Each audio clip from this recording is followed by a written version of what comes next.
Buongiorno a tutti e grazie per essere presenti a questo appuntamento di Inside sul sud-est asiatico.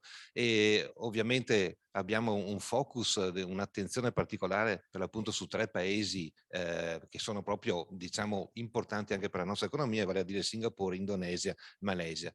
E quello che ci interessa oggi è così affrontare assieme le opportunità, i nuovi accordi, le opportunità di business che le nostre imprese venete nel nostro caso possono avere con questi paesi.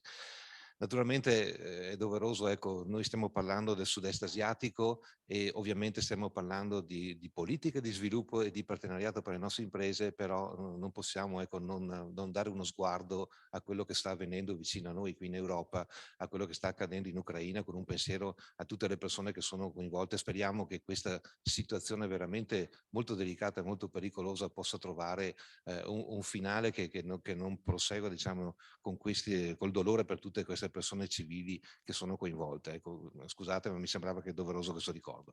Detto ciò, mi fa piacere e comincio a vederli in collegamento, dire chi saranno i protagonisti di questa giornata, di questo incontro, a partire da un caro amico, Giacomo Marabiso, che è in collegamento da Singapore, nonché segretario generale della Camera di Commercio Italiana di Singapore, con la quale lavoriamo da parecchi anni e con molta soddisfazione anche da parte nostra. Diciamo soprattutto che questo webinar è organizzato proprio nell'ambito di un progetto regionale e che vede come partner la Camera di Commercio italiana in Singapore.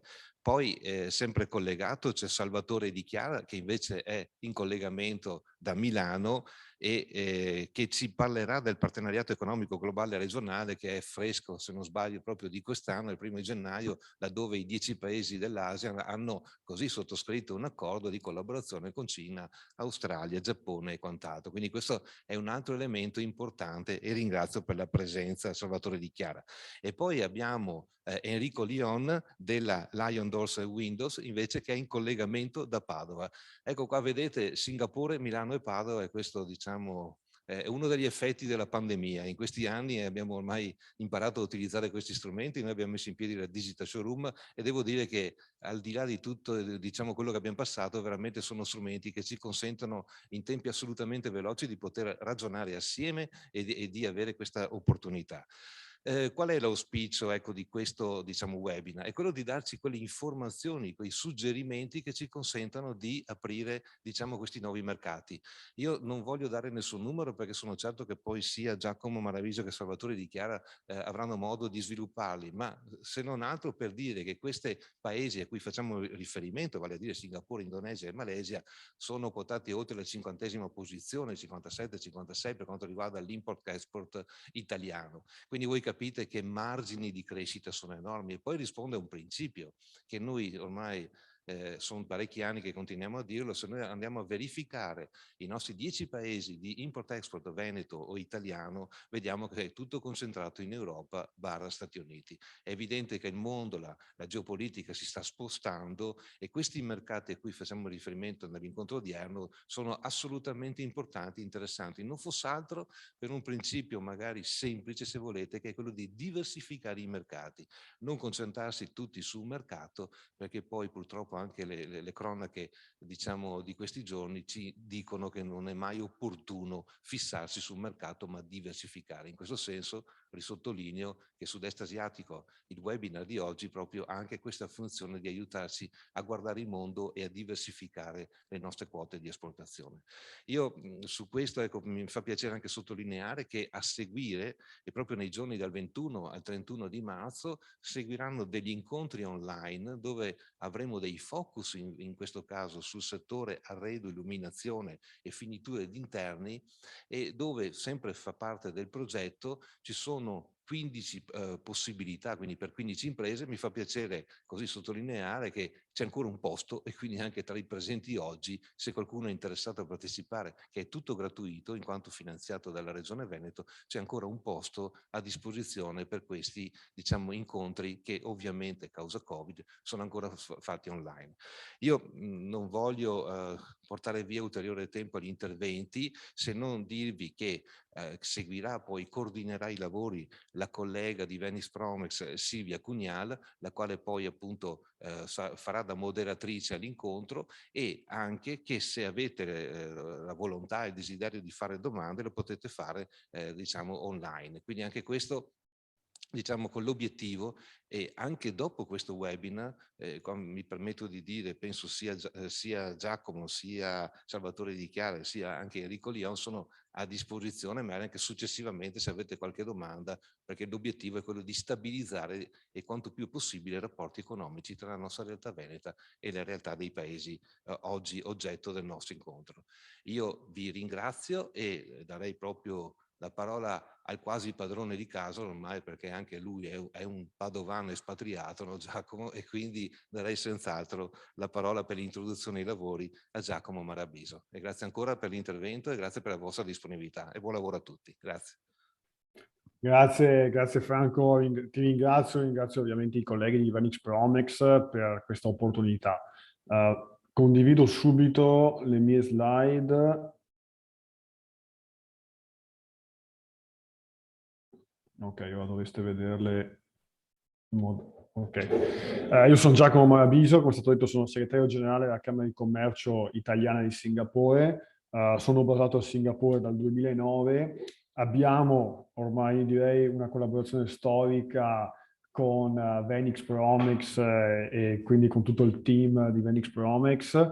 La nostra Camera, oltre che Singapore, ha sempre operato anche su Malesia e Indonesia, in collaborazione ovviamente con le business association italiane locali, con le istituzioni locali e con le ambasciate italiane dei due paesi, e negli ultimi anni anche in realtà con il Myanmar. E questo è anche il motivo per cui abbiamo deciso di invitare il dottor Lion oggi a condividere un'esperienza di di quello che è la storia di un'impresa italiana, in questo caso tutto veneta, proprio in quel territorio. La Camera di Commercio è stata fondata a Singapore nel 1991, quindi l'anno scorso abbiamo festeggiato i 30 anni. Abbiamo due sedi, a Singapore e a Milano. Come dicevo prima, operiamo anche in altri paesi dell'area.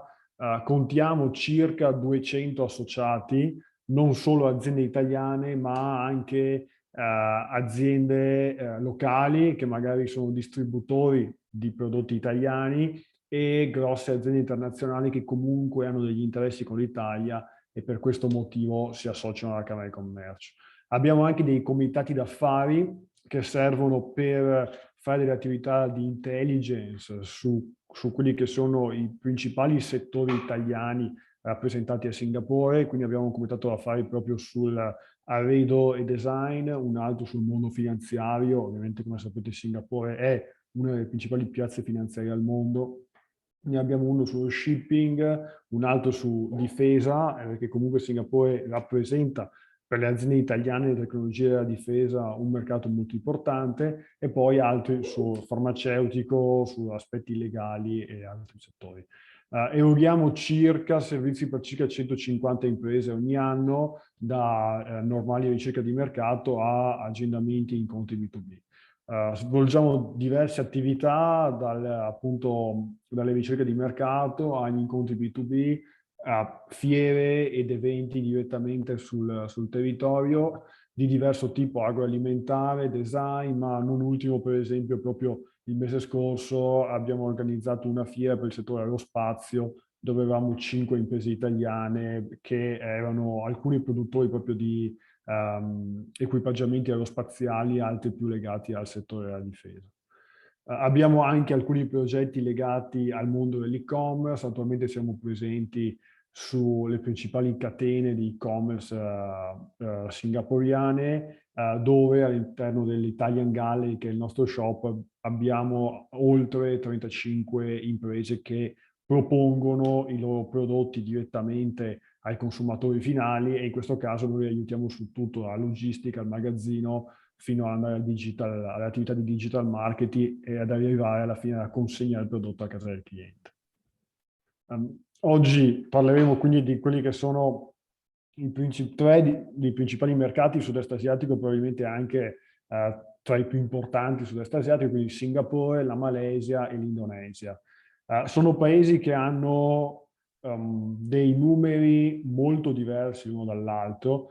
Come sapete, Singapore è una città-stato, quindi il territorio è molto limitato, ma anche la popolazione, che è circa 5,4 milioni di abitanti. Durante la crisi Covid in realtà è diminuita a causa di una, diciamo, uscita di molti espatriati che, non potendo più viaggiare durante la crisi Covid, non avevano più, per loro non aveva più senso rimanere a Singapore. Quindi comunque abbiamo avuto un leggero declino della popolazione, però è anche un paese che pre-Covid era arrivato ad avere quasi 20 milioni di arrivi all'anno, quindi oltre 1 milione di arrivi al mese, principalmente per eventi di business, quindi fiere, congressi, grossi eventi sportivi come la Formula 1 e turismo, che è aumentato molto negli ultimi anni. Il GDP l'ultimo anno è aumentato, è arrivato a circa il 7,2%.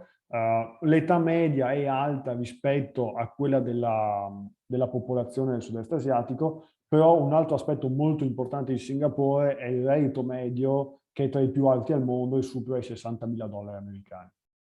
L'altro paese che andiamo a vedere è la Malesia, che è il paese confinante con Singapore, collegato a Singapore da tre ponti.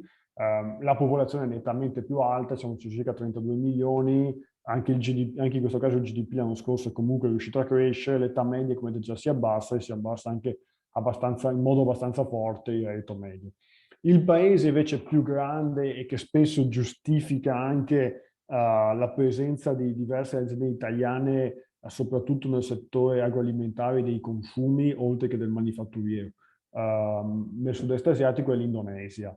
È il paese islamico più grande del mondo, conta 270 milioni di abitanti, divisi in diverse isole. L'anno scorso ha avuto comunque una ripresa del PIL. Pre-Covid contava un PIL che generalmente era dal 5 al 7% annuo. Ovviamente anche loro hanno avuto alcuni problemi col Covid, però continuano a crescere, e come vedete anche in questo caso l'età media è più bassa, ma è estremamente più basso anche il reddito medio. È comunque il paese, probabilmente uno dei paesi più interessanti al momento, perché grazie ad una popolazione giovane e a una popolazione così numerosa rappresenta comunque un mercato di sbocco estremamente interessante.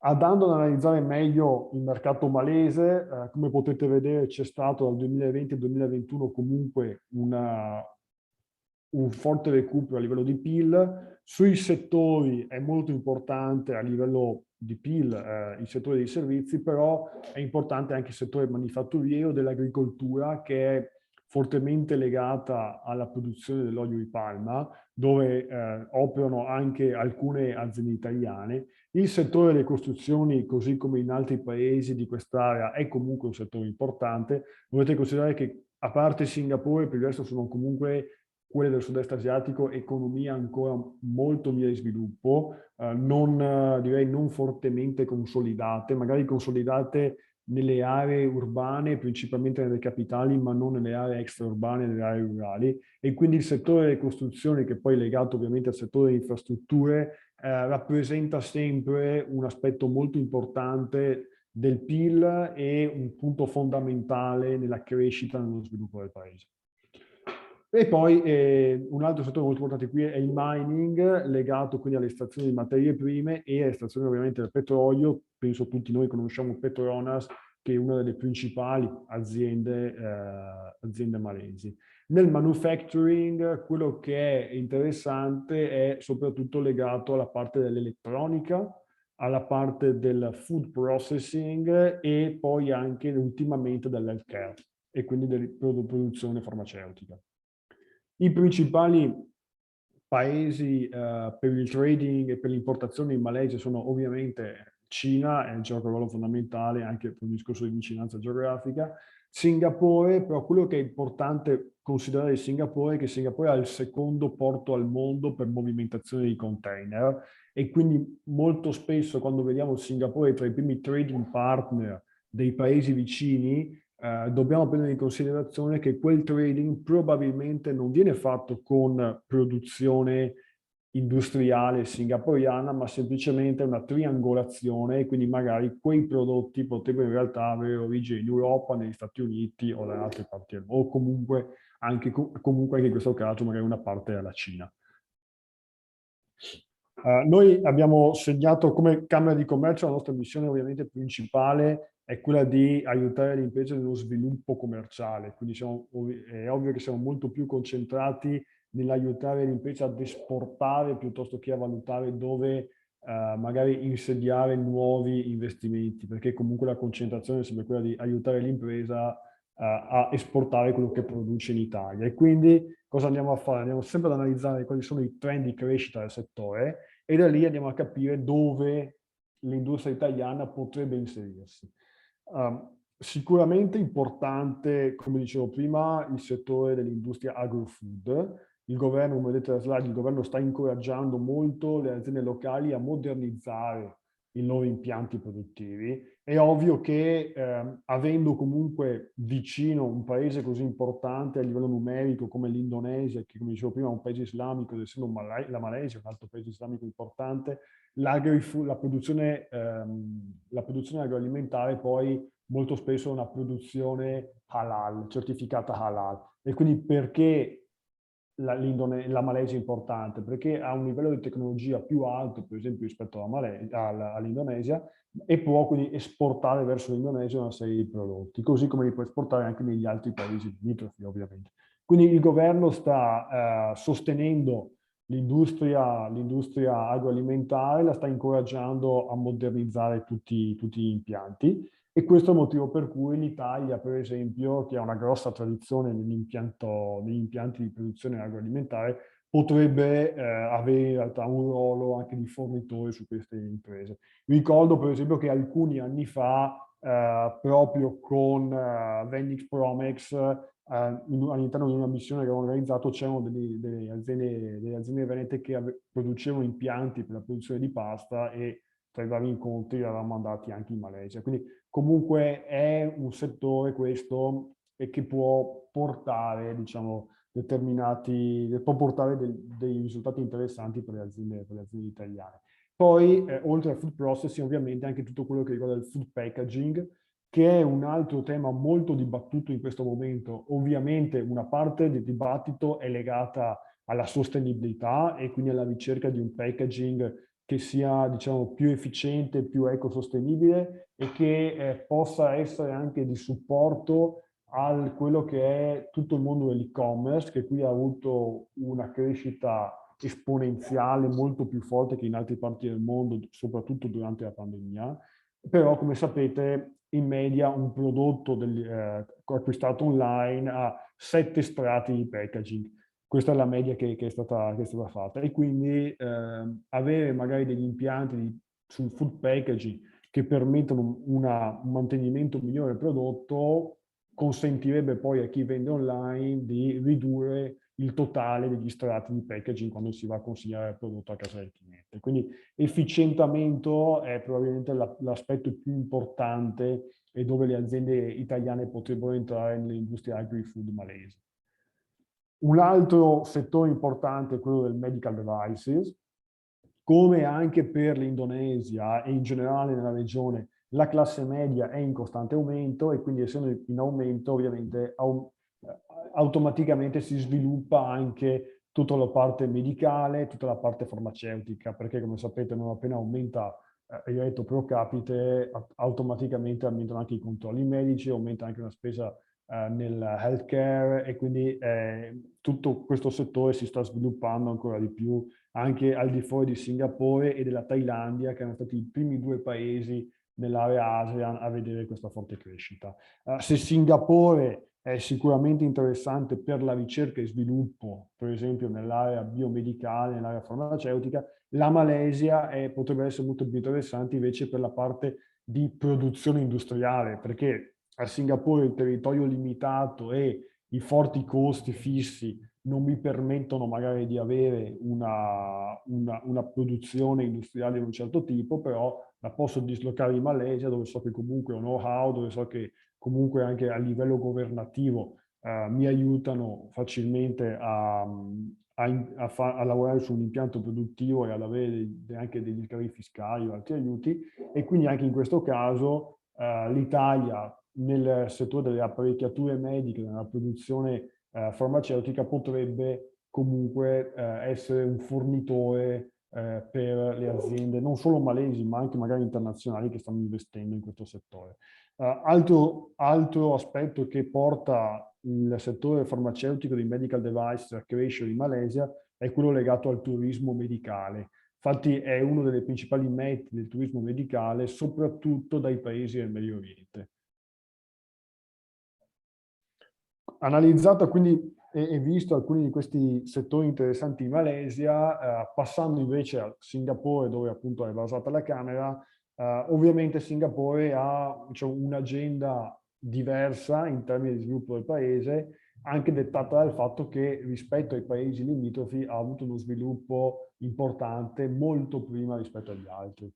Singapore adesso è considerato uno dei paesi migliori dove fare business a livello mondiale, anche uno dei paesi più competitivi, sicuramente ha dei costi di entrata sul mercato estremamente elevati, però è anche quel paese che attualmente risulta essere il più comodo se voglio, diciamo, approcciare questa regione, questa parte del mondo. Perché è più comodo? Perché ho una stabilità politica, ho una tassazione che non è così diversa da tanti altri paesi, perché attualmente il corporate tax comunque è al 17%, però se faccio per esempio attività di ricerca e sviluppo ho anche dei interessanti sgravi fiscali.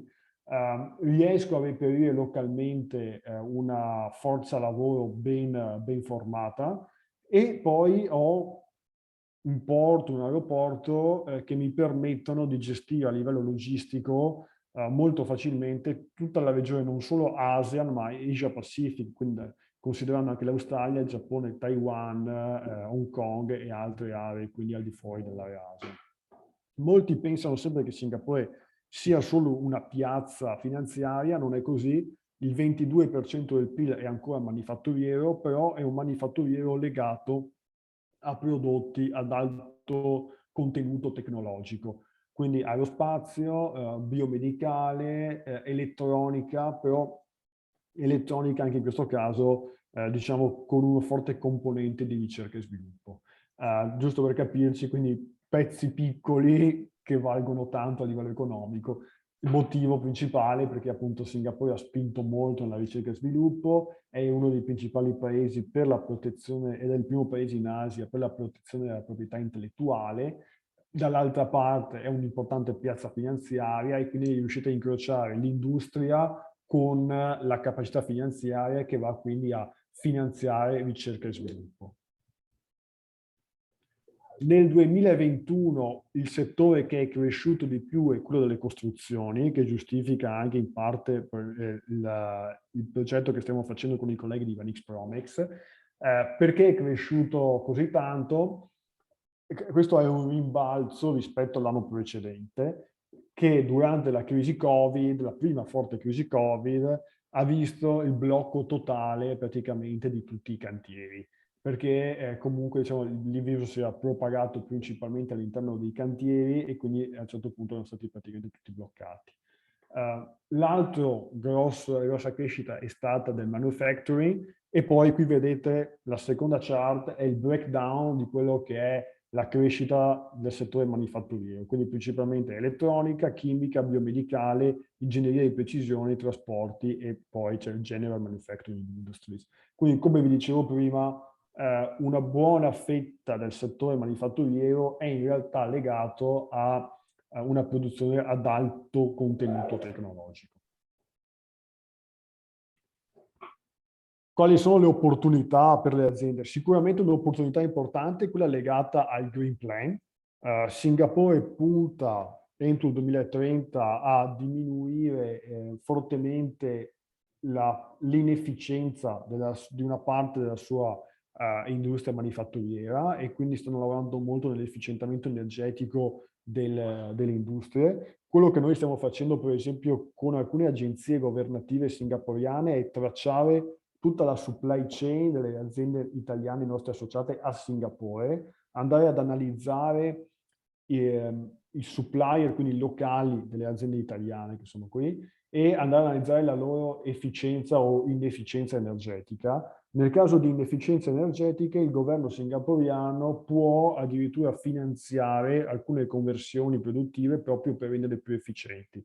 In questo caso cosa c'è di interessante per l'azienda italiana? Sicuramente per quanto riguarda la fornitura di macchinari e soprattutto dell'industria 4.0 si può pensare a lavorare sulla specifica di macchinari magari più efficienti. Si può lavorare per esempio attraverso il certificato del green building, si può lavorare sicuramente nell'efficientamento anche di tutto quello che riguarda la parte di costruzioni e quindi degli edifici, ma poi un altro aspetto molto interessante è quello del 30 by 30. Singapore attualmente importa il 95% del cibo che consuma perché non ha territorio per produrne, però entro il 2030 vuole produrre localmente il 30% del cibo che consuma. Come stanno facendo? Principalmente attraverso vertical farm. Abbiamo già un caso di un'azienda italiana che produce magazzini verticali e che è riuscita attraverso, diciamo, un minimo attraverso anche una parte di trasformazione sicuramente di questi sistemi di magazzino verticali, è riuscita a fornirli ad una vertical farm e quindi è partito il primo progetto utilizzando appunto la tecnologia del magazzino verticale all'interno del vertical farm.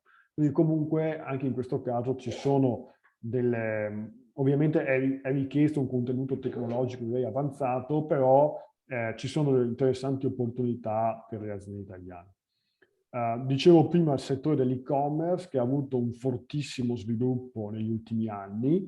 Secondo alcune ricerche che sono state svolte da Bain con Google e Temasek, che è uno dei fondi sovrani di Singapore, è stato visto che il consumatore in Asia il consumatore medio, spende circa 4 ore al giorno utilizzando uno smartphone. E questo è uno degli elementi principali che ha permesso all'e-commerce di svilupparsi così tanto nel sud-est asiatico. C'è una fortissima propensione all'utilizzo degli smartphone e all'utilizzo di tutti i servizi digitali. Poi ovviamente quello che abbiamo già detto prima, la popolazione in media comunque è giovane. Su Singapore la penetrazione degli smartphone e delle carte di credito è estremamente alta e questo ha fatto sì che crescesse di molto tutto quello che riguarda l'e-commerce e quindi non solo l'acquisto sulle piattaforme e-commerce ma anche il food delivery piuttosto che altri servizi di mercato digitale.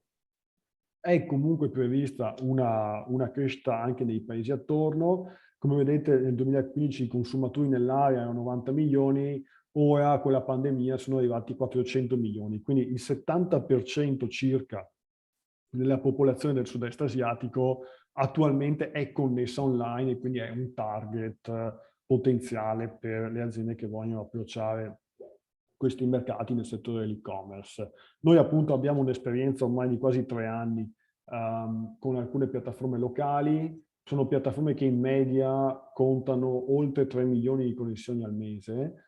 Siamo presenti attualmente con prodotti del settore agroalimentare, della cosmetica, eravamo presenti anche con alcuni prodotti dell'arredamento e devo dire che il riscontro ad oggi è molto buono proprio perché c'è questa forte propensione all'acquisto online. E poi tema appunto anche degli incontri che faremo questo mese con Venix Promex, molto importante, è quello delle costruzioni, quindi legato poi al settore dell'arredamento e soprattutto al settore dell'hospitality, quindi di progetti legati soprattutto a hotel, a service apartment. Nell'area dell'Asia Pacific attualmente si contano 2600 progetti attivi, di cui oltre la metà sono hotel almeno 4 stelle, e come vedete 1100 sono i progetti del settore luxury e altri 1400 del settore first class. Perché Singapore è importante in questo settore? Non è importante per il numero di progetti che conta, ma è importante perché è un forte hub di specifica. Quindi lo dirà probabilmente anche il dottor Lyon più tardi. Su Singapore abbiamo oltre 2000 architetti e 150 studi di architettura. Quindi è facile arrivare a Singapore e dialogare con architetti, con interior designer di progetti che poi in realtà vengono svolti in Thailandia piuttosto che in Indonesia, in Malesia o in Myanmar. Il motivo è appunto che Singapore ha avuto il primo forte sviluppo anche a livello di real estate e di hospitality, quindi sono nati diversi importanti conglomerati, quindi costruttori che avevano sia la parte che facevano sia progetti residenziali sia progetti di hospitality. A seguito di loro sono arrivati vari studi di architettura, anche internazionali, che si sono basati a Singapore e che hanno seguito principalmente l'inizio di progetti a Singapore, e poi ovviamente tutta la parte di distribuzione e tutti i brand dell'arredamento più importanti a livello internazionale sono arrivati a seguito. Ad un certo punto, oltre a Singapore, i developer hanno iniziato ad investire nell'area, altri developer sono nati direttamente nei paesi limitrofi, ma il know-how a livello di architettura e design è rimasto, diciamo, in buona parte concentrato su Singapore. Quindi direi che un buon 70% nell'area è comunque concentrato su Singapore. Quindi cosa accade? Accade che molto spesso per farsi specificare su un progetto della regione, come dicevo prima, devo venire a Singapore e devo parlare con gli architetti, con i interior designer, con i developer a Singapore. Questo è il motivo per cui la città-stato comunque continua ad essere un hub importante per questo settore. Per quanto riguarda l'Indonesia, ovviamente la grandezza del paese e le diverse opportunità meriterebbero probabilmente un webinar a sé. Però, allora, come dicevo prima, è una popolazione di 270 milioni di abitanti, divisa in alcune isole principali e in altre isole minori. È sicuramente un paese, e lo abbiamo visto negli anni visitandolo più spesso con le aziende, molto interessante per l'Italia nella parte di fornitura di macchinari per la produzione industriale. È sicuramente un paese interessante anche per il settore turistico, che quindi si collega poi di nuovo a tutto il comparto dell'arredamento e del design, perché comunque i progetti di hospitality ce ne sono diversi. Non solo sull'isola principale che è quella di Java, ma anche per esempio su Bali, piuttosto che su Lombok, che si sta sviluppando molto ora grazie anche al fatto che hanno iniziato a fare le gare di Superbike. Hanno anche alcuni progetti veramente importanti che ovviamente bisogna anche capire se verranno effettivamente realizzati, come quello di spostare la capitale da Giacarta a Nusantara, quindi da Java a quello che è il Kalimantan, che noi magari in Italia conosciamo meglio come il Borneo malese. Il motivo per cui vogliono spostare la capitale, tra gli altri, potrebbe essere quello di una forte difficoltà nel gestire lo sprofondamento di una parte della città. Però è anche un obiettivo molto importante quello di sviluppare altre aree al di fuori dell'isola di Java, che è molto più sviluppata rispetto a Sumatra, rispetto appunto a Kalimantan o a altre zone dell'Indonesia. Ovviamente non è un paese semplice, direi che tra i tre paesi questo è sicuramente il più complesso. È un paese, se su tutti e tre è importante avere un partner locale, per esempio la distribuzione, qui ancora di più che negli altri due.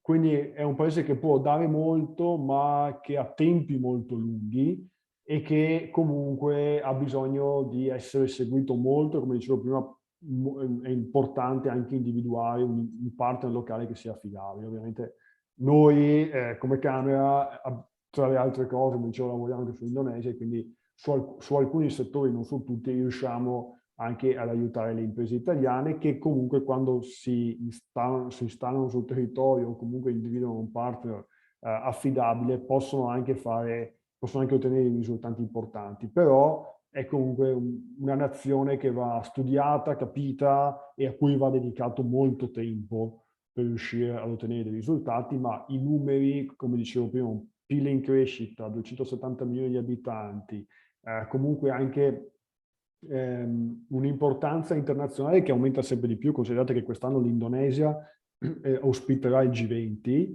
fa capire che comunque è un paese che potrebbe avere in futuro degli ottimi risultati, potrebbe dare degli ottimi risultati anche alle imprese italiane. Attualmente L'Italia non è ha una serie di aziende importanti presenti, però non è ancora presente come è presente a Singapore, come è presente in Vietnam o in Thailandia, proprio per la difficoltà probabilmente anche del paese, ma sicuramente può essere interessante quantomeno visitarlo, magari anche durante semplicemente una fiera o qualche evento per avere un po' un'idea di quello che può offrire, quantomeno che può offrire la capitale Giacarta, che già comunque potrebbe essere un buon punto di inizio.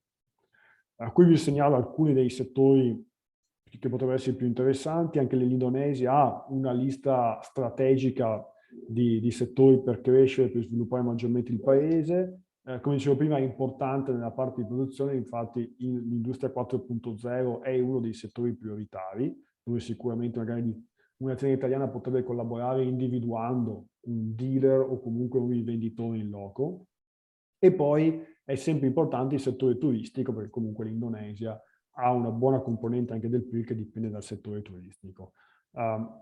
Questa era una prima carrellata, e se vado a concludere, di questi paesi, e che sono ovviamente, meriterebbero ovviamente molto più tempo, ma siamo disponibili, come ha già detto il dottor Conzato, anche nei giorni successivi, se volete approfondire, siamo disponibili a organizzare un'altra conference call, approfondire in base al vostro settore, però penso che già questi numeri e l'individuazione di alcuni settori possa dare un po' un'idea di come un po' tutta la regione in realtà continua a crescere, ha rallentato come tutto il mondo durante la pandemia, però vediamo già un po' in tutti i paesi un po' a macchia di leopardo, però vediamo comunque una crescita che sta avvenendo. È ovvio che viene anche spinta dall'area geografica, perché quando hai comunque a nord la Cina e a ovest l'India, gioco forza, hai anche un'influenza positiva, diciamo, per la crescita di un territorio come quello del sud-est asiatico. Quindi io però mi fermo qui, vi ringrazio e lascio la parola agli altri relatori. Grazie Giacomo per questo viaggio appunto nei 3 settori focus del webinar di oggi. Quindi adesso passiamo la parola a Salvatore Di Chiara, Italy Desk Manager della società Oxford, con sede appunto a Singapore, Cina e Hong Kong, che ci viene appunto a dare delle indicazioni sui vantaggi, sulle prospettive di questo nuovo accordo di libero scambio appunto nell'area dell'Asia Pacifica. Prego Salvatore. Grazie Silvia e buongiorno a tutti, tanto grazie mille per l'invito. Mi presento, sono Salvatore Di Chiara e sono il responsabile del mercato italiano per il gruppo Oxford. Noi siamo una società di dottori commercialisti. Come ha appena anticipato Silvia, siamo presenti a Singapore con circa 90 professionisti, siamo a Hong Kong e siamo in Cina con 5 uffici. Cosa facciamo? Ci occupiamo appunto di assistere imprese italiane e non nell'investire in queste aree attraverso la costruzione di società, stabili organizzazioni, uffici di rappresentanza, dopodiché assistiamo il cliente in un processo che ci piace definire end-to-end, proprio perché li accompagniamo poi in tutte quelle che sono le tematiche contabili, fiscali, HR e immigration nel momento in cui un cliente vuole appunto portare dei propri dipendenti in una di queste regioni. Chiaramente non è questo il luogo in cui discutere di quali sono e come si fa a entrare poi in questi determinati mercati e quali sono gli aspetti societari e i requisiti contabili e fiscali da rispettare. Sono chiaramente a disposizione per qualsiasi domanda sia alla fine del webinar che, come detto prima, anche nei prossimi giorni. L'obiettivo del webinar di oggi è invece quello di andare a approfondire e analizzare un importantissimo accordo commerciale che è stato firmato e che prende il nome di Regional Comprehensive Economic Partnership. Questo è un accordo che oserei dire storico, in quanto è il primo accordo economico commerciale che include i 10 paesi dell'area ASEAN, Cina, Giappone, Corea del Sud, Australia e Nuova Zelanda. Si viene dunque a creare quello che è il più grande blocco commerciale e di investimento al mondo. Vedremo nelle slide successive alcuni numeri per capire qual è la portata di un accordo di questo tipo. Come diceva in precedenza anche il Presidente, è un accordo recentissimo, è stato infatti firmato il 15 novembre 2020, dopo 8 anni di duri negoziati, ma è entrato in vigore solamente il 1° gennaio del 2022, grazie a quella che è stata la ratifica di 6 paesi dell'area ASEAN e 3 paesi non ASEAN. Come detto, non è un accordo che è stato concluso con tempistiche brevi. Ci sono voluti oltre 8 anni di negoziazioni. Si è infatti cominciato già nel 2012 a discutere di un potenziale accordo in Cambogia. Tenete presente che adesso ci sono 15 stati che hanno aderito. Inizialmente la discussione era cominciata con oltre 44 stati. Un importantissimo evento che ha poi portato ad accelerare il processo di approvazione e di firma di questo accordo è stato certamente la rinuncia da parte degli Stati Uniti alla ratifica del cosiddetto Trans-Pacific Partnership nel 2017, proprio perché la politica di Trump era appunto quella dell'America First. L'assenza degli Stati Uniti ha portato, la non firma di questo accordo ha portato gli altri stati a voler, e soprattutto su impulso della Cina, a voler concludere un'altra tipologia di accordo commerciale, appunto il Regional Economic Partnership. Nel 2019 in realtà succede un altro importantissimo evento, perché l'India decide di non entrare a far parte dell'accordo per ragioni più che altro di politica interna, in quanto ritenevano che questo accordo avrebbe potuto danneggiare le imprese indiane a livello nel loro mercato interno, e si arriva finalmente, come abbiamo detto, alla firma dell'accordo nel novembre del 2020 e la successiva effettivamente ratifica a gennaio 2022. Come ho detto prima, è un accordo storico. Nella slide ho voluto cercare di dare alcuni numeri per poter capire la rilevanza di un accordo di questo tipo. È un accordo che include oltre 2,2 miliardi di persone e tenete presente che l'India ha deciso di non aderire, altrimenti avremmo superato i 3 miliardi di persone, raggiungendo quasi metà della popolazione mondiale.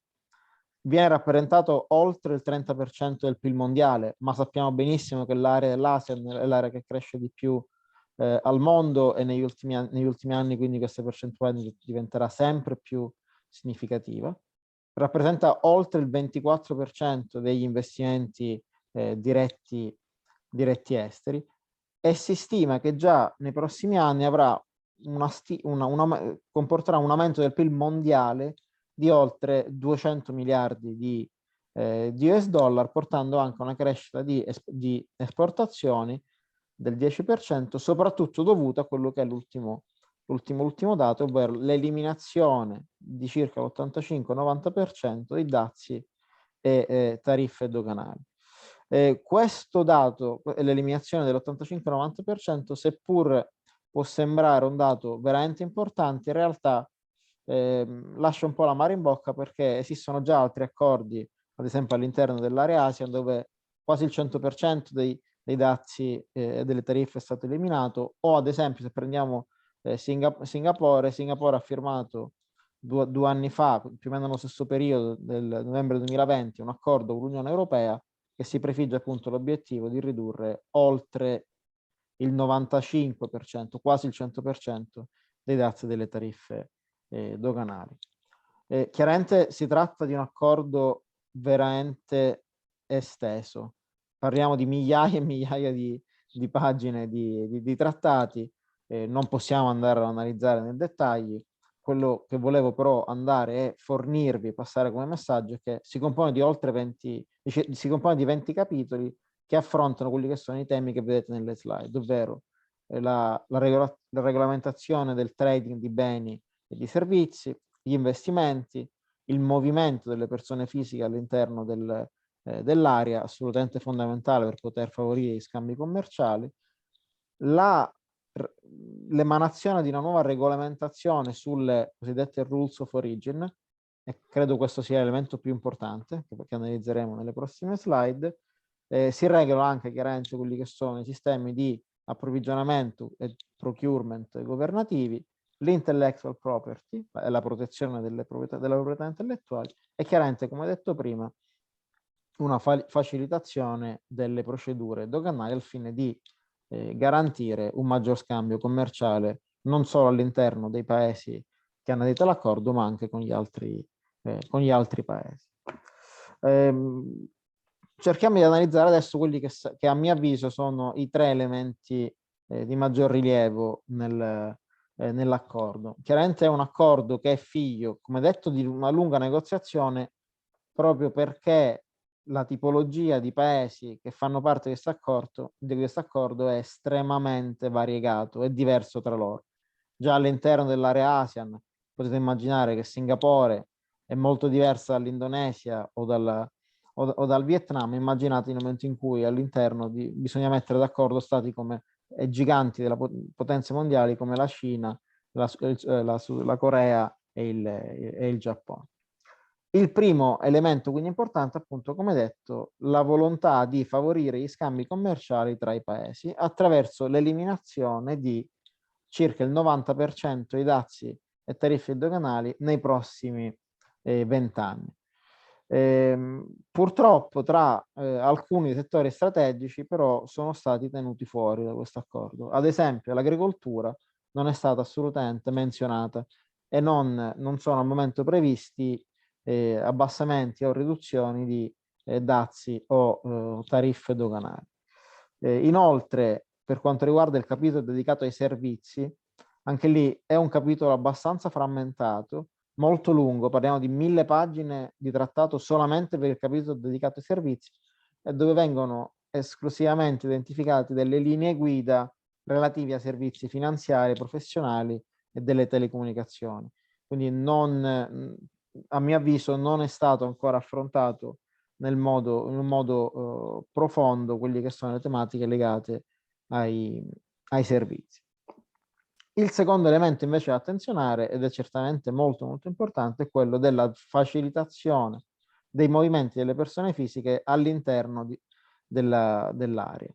Perché è importante? Perché è chiaro che per noi che viviamo all'interno dell'Unione Europea può sembrare banale fare un viaggio in un altro stato. Questo non lo è all'interno di paesi così diversi. Basti pensare che l'Australia ha requisiti all'ingresso molto stringenti, lo stesso vale per Singapore, per non parlare della Cina. L'idea dunque di questo accordo è quello di, da un lato, favorire il rilascio di quelli che sono i visti necessari, soprattutto ai fini di business. Il secondo elemento è quello di fissare anche dei costi ragionevoli per l'ottenimento di questi visti. Che, come abbiamo visto prima nelle slide di Giacomo, anche il livello di reddito medio all'interno dei diversi paesi, e abbiamo visto 3 paesi già abbastanza sviluppati come Singapore, Indonesia e Malesia, può essere molto diverso. Il terzo elemento è quello di cercare di garantire trasparenza nelle procedure di ottenimento dei visti, fornendo tutte quelle che sono le informazioni necessarie. Questo anche lì può sembrare banale, ma anche in uno stato come Singapore la procedura di ottenimento dei visti ogni tanto può sembrare abbastanza opaca, per cui l'accordo da questo punto di vista entra, tra virgolette, nel merito di dire dove bisogna garantire maggiore trasparenza nelle procedure al fine di ridurre le tempistiche per l'ottenimento dei visti necessari. E da ultimo, chiaramente, quello di implementare anche strumenti di assistenza e di customer care per rispondere anche a eventuali domande e informazioni. Questo può sembrare banale nel momento in cui si vuole contattare l'immigration o il Ministro of Manpower di Singapore, non lo è nel momento in cui uno, per esempio, vuole entrare in Myanmar, e credo che Enrico ne sappia qualcosa, o in altri paesi dell'area. Il terzo elemento è invece quello che a mio avviso è decisamente l'elemento più disruptive, più dirompente di questo accordo, che è quello di andare a creare delle regole comuni sull'origine dei prodotti nell'area. Questo cosa vuol dire? Vuol dire che i certificati di origine che vengono emessi in un paese membro dell'accordo restano validi in tutta la regione. Questo è chiaramente, a mio avviso, un game changer, perché da un lato verrà data la possibilità ai paesi di autocertificare l'origine dei prodotti. Quindi con un unico documento, un'unica autocertificazione, si potrà ottenere un certificato di origine validi in tutti i Paesi membri, per esempio in Cina, per esempio in Australia. Verrà generalmente ritenuta sufficiente quella che è la soglia del 40% di produzione in un determinato paese per poter ottenere il certificato di origine, e soprattutto entrerà in vigore quella che si chiama cumulative origin, ovvero la possibilità di utilizzare materie prime o semilavorati provenienti da altri paesi aderenti appunto all'accordo, considerandoli appunto validi al fine di ottenimento del certificato di origine. Faccio un esempio: nel momento in cui una società di Singapore, dove chiaramente molto spesso la produzione, come ha detto Giacomo, si concentra produzione ad alto valore aggiunto, ma una società di Singapore decidesse di acquistare prodotti o utilizzare prodotti e materie prime semilavorati provenienti da paesi dove invece la produzione costa molto meno, penso al Vietnam, penso alla Malesia, nel momento in cui questi prodotti vengono incorporati all'interno del processo produttivo dell'azienda di Singapore, verranno considerati a tutti gli effetti come prodotti con certificato di origine singaporeano. Questo potete chiaramente capire che apre scenari commerciali veramente importanti. In sintesi, quali sono i principali vantaggi che ha creato questo accordo? Nella slide ho cercato anche di assegnare una sorta di ranking, una sorta di punteggio di quello che è, a mio avviso, il livello di criticità e di importanza. Chiaramente, come abbiamo detto finora, l'eliminazione tra l'85 e il 90% dei dazi e delle tariffe doganali nei prossimi 20 anni, quindi non in un futuro così prossimo. Il secondo vantaggio è certamente l'unificazione delle regole sui certificati di origine, e questo è decisamente il principale punto di interesse affrontato nell'accordo. Si va anche a unire e semplificare diversi trattati che erano già in essere tra i vari stati. Penso all'ASEAN, penso ad altri accordi che già erano presenti, per esempio Australia e Nuova Zelanda. Tutti questi trattati vengono adesso finalmente racchiusi in un unico trattato applicabile in ogni giurisdizione. Inoltre, per la prima volta, probabilmente nella storia, viene firmata un'alleanza commerciale tra quelli che sono i 3 giganti dell'economia asiatica. Stiamo tralasciando chiaramente l'India perché non ha aderito al patto, e sono appunto Cina, Giappone e Sud Corea. Questo porterà a tutta una serie di risvolti non solo commerciali.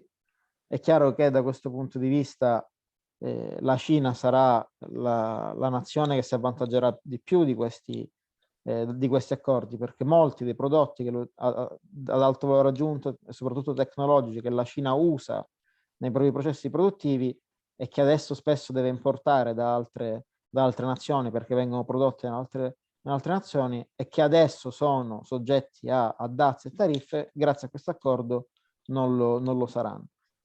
In più Cina, Giappone e Sud Corea potranno ancora di più favorirsi e avvalersi del trattato, e questo porterà un vantaggio per tutti i paesi dell'area, anche da un punto di vista di investimenti diretti e soprattutto di investimenti diretti in infrastrutture.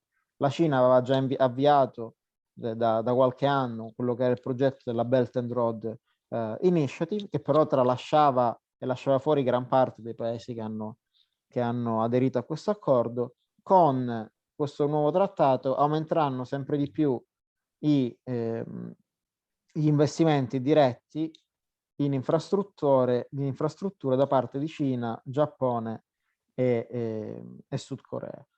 Da ultimo, la possibilità di costruire delle cosiddette catene del valore regionali, di cui si beneficeranno anche gli stati più piccoli. È chiaro che se le grandi aziende cinesi potranno produrre i propri prodotti in Vietnam, reimportarli senza il pagamento ai dazi. È sì vero che si lascerà in Vietnam e si lascerà negli altri paesi solamente produzioni probabilmente a basso valore aggiunto, ma comunque questo porterà a una crescita a livello economico di questi paesi. Quali sono invece quelli che a mio avviso sono delle perplessità che ci lascia questo accordo e che come detto sono derivanti dall'elevatissima frammentazione e diversità tra i vari paesi? Il primo è certamente quello dei servizi. Come detto, oltre 1000 pagine di capitolo dove non vengono effettivamente delineati dei principi cardine.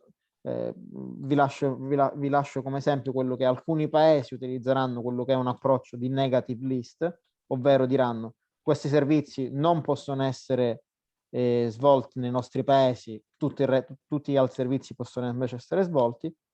Altri paesi invece continueranno ad adottare positive list, ovvero quali sono i servizi che sono permessi e quelli che non sono permessi invece verranno lasciati fuori. Un altro elemento importante, questo è un argomento che ha trattato Giacomo, noi collaboriamo tantissimo con la Camera di Commercio e con Giacomo, è quello che è il capitolo dedicato all'e-commerce. Anche lì vengono solamente dettate delle linee guida e nella sostanza, nonostante ci sia un intero capitolo dedicato all'e-commerce, non si è arrivati a un vero e proprio accordo, soprattutto sullo scambio delle informazioni. Il terzo svantaggio, e si riconduce a quello che dicevo prima, è quello che vi è un unico elefante nella stanza. Cosa vuol dire? Vuol dire che la Cina è l'unico vero grande paese asiatico che ha deciso di entrare a far parte dell'accordo, e il rischio è quello che possa influenzare anche eccessivamente quelle che sono le future politiche. Basti pensare ad esempio a tutti gli standard tecnologici che vengono utilizzati in Cina e che sono diversi da quelli che noi usiamo nel mondo occidentale, che grazie a questo accordo potranno essere resi e sparsi ancora di più e crescere ancora di più all'interno dell'area. Faccio un esempio tra tutti, io viaggio tantissimo in Cina non funziona Google, in Cina si usa Baidu, si usano motori di ricerca completamente diversi e chiaramente questo potrebbe, l'utilizzo di queste tecnologie, la diffusione di queste tecnologie nei paesi del sud-est asiatico potrebbe portare a un'ulteriore dipendenza di tali paesi appunto dalla Cina. E da ultimo, come detto prima, non vi è nessun tipo di accordo invece sull'agricoltura. Vado a concludere quella che è la mia presentazione. Chiaramente, avendo vissuto tanti anni a Singapore ed essendo anche responsabile di tantissimi clienti e di un team su Singapore, vorrei lasciarvi con 3 spunti di riflessione su quello che potrebbe essere il ruolo di Singapore all'interno di questo accordo. Sicuramente il primo è quello di affermarsi sempre di più come polo finanziario. Tenete presente che Hong Kong non è stata inserita e non è presente nell'accordo, per cui Singapore rimane l'unica vera grande realtà finanziaria, tra virgolette, neutrale, che potrà essere utilizzata per far confluire capitali ed investimenti, utilizzando sempre più appunto Singapore come porta di accesso per i paesi dell'area Asia. Come diceva Giacomo, fare business in Indonesia offre grandissime opportunità, ma è un sistema molto complesso da scardinare, e spesso quello che noi facciamo, quello che fanno i nostri clienti è quello di costituire una società a Singapore e inizialmente affrontare il mercato indonesiano da Singapore per poi pian piano trovare il partner giusto e entrare direttamente in mercati come quello indonesiano. Singapore ha inoltre, come detto prima, firmato un accordo di libero scambio con l'Unione Europea. Questo potrebbe chiaramente portare paesi come la Cina a sfruttare l'accordo di libero scambio con Singapore, andando a produrre prodotti in Singapore, sfruttando quelle che sono le regole del certificato, delle nuove regole del certificato di origine, andando a sfruttare il trattato il Free Trade Agreement con l'Unione Europea, per cui Singapore non solo come porta di accesso dei mercati asiatici, ma anche come porta di accesso per alcuni paesi ai mercati occidentali. E inoltre, per finire, vi lascio con quello che è una provocazione. Chiaramente non abbiamo il tempo di affrontare questo argomento, ma Singapore ha lanciato, il governo di Singapore ha lanciato un programma che si chiama Singapore Plus One, ovvero la possibilità, il governo di Singapore ha stretto degli accordi con i governi di alcune giurisdizioni limitrofe, per esempio Johor, che è in Malesia o in Indonesia, dando la possibilità di costituire una società produttiva a Singapore, delocalizzare il proprio stabilimento produttivo in uno di questi paesi attraverso accordi, attraverso semplificazioni, attraverso incentivi che vengono dati a livello locale alle imprese, lasciando a Singapore però quello che è il management della società. Chiaramente, come detto, non abbiamo il tempo di approfondirla adesso, ma sono assolutamente a vostra disposizione. Con questo ho concluso, ridarei la parola a Silvia per i prossimi interventi. Grazie Salvatore, grazie per le informazioni, gli spunti, anche le perplessità relative quindi a questo nuovo accordo.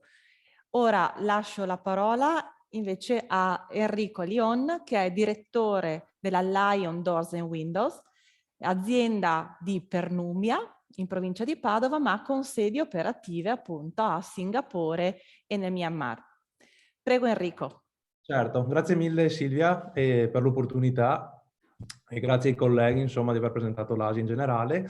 Allora, la mia azienda praticamente produce porte e finestre da oltre 4 generazioni e collegandomi a questo caso che state presentando, nel 2012 abbiamo deciso di aprire un ufficio, anche grazie soprattutto alla Camera di Commercio Italiana a Singapore, lì a Singapore, dove, come hanno detto precedentemente il dottor Maraviso e Di Chiara, insomma è un hub principale per il mercato del sud-est asiatico.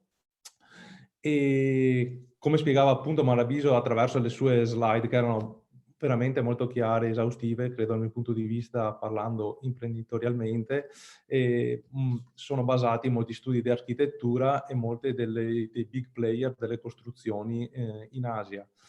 Noi siamo partiti da lì presentandoci, visto il prodotto soprattutto agli studi di architettura e alle imprese di costruzioni, per poi vedendo che il trend principale del nostro mercato non era la facciata continua, qui entriamo sul tecnico, diciamo la facciata continua è con la componente dei palazzi che ci sono a Singapore, ma siamo più sul residenziale.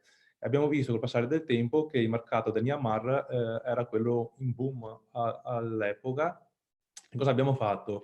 Abbiamo partecipato a una fiera lì nell'anno 2016 e da quella fiera abbiamo ottenuto un appalto. Abbiamo visto che c'erano grosse possibilità nel Myanmar, anche perché gran parte degli studi di architettura che erano lì erano gli stessi che erano a Singapore, e abbiamo reinvestito l'utile sul Myanmar attraverso, come spiegava Di Chiara, un partner locale che a volte è una soluzione preferenziale in quei paesi perché sono molto complicati, ogni paese ha una casistica diversa. Quindi un partner locale ti aiuta moltissimo, soprattutto nella legislazione e anche nella mentalità locale, che ovviamente è molto diversa rispetto all'Italia, ma è anche diversa tra Singapore, Indonesia, Malesia, Vietnam, eccetera. E da lì abbiamo aperto non una produzione, ma bensì 2 punti vendita, una a Yangon, che è la capitale economica, e una a Mandalay, che è la seconda città più popolosa, si trova al nord del Myanmar. Questa è insomma la storia della nostra azienda detta in breve. Come esperienza posso dire che l'Asia è un mercato sicuramente rampante, anche se l'Italia ultimamente attraverso i nuovi bonus, resto sempre nel settore costruzioni io perché è quello che mi occupo, attraverso i nuovi bonus sta conoscendo diciamo una nuova vita almeno fino al 2024, ma il fatturato che un'azienda riesce a fare in Asia è nettamente superiore rispetto a quello che si riesce a fare in Italia, anche perché lì sei nel sud-est asiatico, hai un mercato di 500 milioni di persone, quindi se uno si impronta su quella serie di paesi e decide di aprire diverse succursali con un progetto a lungo termine, sicuramente è un piano valido e che porterà sicuramente le aziende italiane a diversificare e a crescere sia in numeri di fatturato, sia in numeri di, diciamo, di personale. Ecco, questa è la mia azienda e la mia esperienza raccontata in breve. Se poi volete approfondire la casistica, io sono molto specializzato, diciamo, sul Myanmar, quindi volentieri lascio aperti a voi tutte le domande del caso, nel caso servissero, e magari se avete curiosità. Ecco, questa è la mia esperienza raccontata in breve. Grazie mille. E grazie anche a Enrico, grazie per aver portato la vostra esperienza in questo, diciamo, in questa stanza. E niente, quindi noi, diciamo, vi abbiamo fornito le informazioni, le nostre indicazioni in merito quindi a Inside Sud-Est Asiatico, alla parte, diciamo, economica con Giacomo, all'accordo con Salvatore e poi all'esperienza, diciamo, concreta dell'azienda. Come diceva il direttore Conzato appunto all'inizio, siamo qui per anche rispondere a vostre eventuali domande che potete scrivere nel box, quindi aspettiamo di vedere se effettivamente qualcuno vuole approfondire, ha qualche curiosità, qualche richiesta di informazioni. Io intanto vedo se appunto avete qualche domanda volentieri a cui possiamo rispondere. Nel frattempo vi dico che il webinar è registrato, per cui alla fine riceverete la registrazione, riceverete anche, diciamo, un breve questionario alla fine del quale poi potrete anche accedere poi alle slide che Salvatore e Giacomo ci hanno messo a disposizione. Io intanto sto vedendo se qualcuno appunto ha qualche domanda, eventualmente se si vuole anche intervenire volentieri basta scrivere nella chat e vi diamo appunto qualche notizia. Vedo che ci sono dei ringraziamenti, grazie a voi. Ricordo, come detto inizialmente, che questo webinar fa parte di un progetto, diciamo, più ampio, che vede anche appunto degli incontri individuali con operatori proprio di questi paesi del settore arredo, illuminazione, finiture di interni, che sta gestendo appunto proprio la Camera di Commercio Italiana di Singapore, che si svolgerà dal 21, cioè gli incontri si svolgeranno dal 21 al 31 marzo e per cui abbiamo ancora, diciamo, una disponibilità per una piccola e media impresa che voglia eventualmente parteciparvi, per cui ai nostri riferimenti potete chiamarci o scriverci e siamo lieti, insomma, di darvi questa possibilità.